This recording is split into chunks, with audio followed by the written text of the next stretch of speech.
ഇട്ടിരിക്കാല്ലേ. അപ്പൊ പിന്നെ മുത്തിനൊന്നും കാണത്തില്ലായിരിക്കും. അപ്പൊ മോള് തൊട്ടപ്പുറത്തിരിക്കുന്ന ആളോടൊന്ന് ചോദിച്ചു നോക്ക്, ഇതെങ്ങോട്ടേക്കുള്ള ബസ്സാന്നൊന്ന് ചോദിച്ചു നോക്ക്. അപ്പൊ നമുക്കറിയാലോ.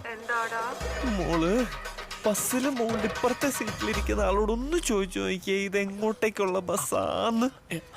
അടുത്ത ആരുമില്ലടാ, ഞാനും കണ്ടക്ടറും ഡ്രൈവറും മാത്രമേ ഉള്ളൂ. നീ കണ്ടക്ടർ ഡ്രൈവർ മാത്രമുള്ളല്ലേ? ഓക്കെ.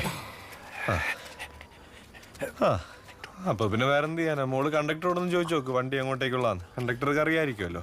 എന്താടാ എന്റെ മോള് ആ ബസ്. ഹലോ, നീ ലൗഡ് സ്പീക്കറിലാണോ? എന്താടാ? നീ ലൗഡ് സ്പീക്കറിലാണോന്ന്? അല്ല, എന്റെ മോള് ആ വണ്ടിയുടെ കണ്ടക്ടറോടൊന്ന് ചോദിച്ചു നോക്കി, എങ്ങോട്ടേക്കുള്ള ബസ്. കണ്ടക്ടർ നല്ല ഉറക്കമാടാ, എനിക്ക് ചോദിക്കാൻ പറ്റില്ല. എന്നാ പിന്നെ ഒരു കാര്യം ചെയ്യ്, ആ വണ്ടി ഓട്ടിക്കൊണ്ടിരിക്കുന്ന ഡ്രൈവറോടൊന്ന് ചോദിച്ചു നോക്ക്, ഇത് എങ്ങോട്ടേക്കാ പൊക്കോണ്ടിരിക്കുന്നതെന്ന്. ഡ്രൈവർക്ക് അറിയായിരിക്കുമല്ലോ അല്ലേ? എന്താടാ? എന്റെ മുത്ത്, ആ വണ്ടിയുടെ ഡ്രൈവറോടൊന്ന് ചോദിക്കുന്നത് എങ്ങോട്ടേക്കുള്ള ബസ്സാന്ന്. അതോ നിന്റെ വണ്ടിയുടെ ഡ്രൈവർ ഉറക്കമാണോ?